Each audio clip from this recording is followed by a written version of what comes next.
రఘురామకృష్ణరాజు కూడా నేను తెలియజేస్తున్నాను. నిరాశకున్నాడు, పోరాడాడు.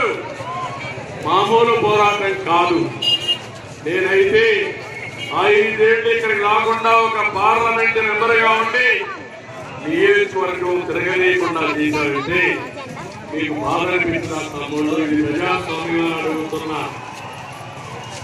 అందుకే బీజేపీ శ్రీనివాస్ వర్మ గారిని ఎంపిక చేస్తే నేను ఉద్యోగాలు ఇచ్చాను.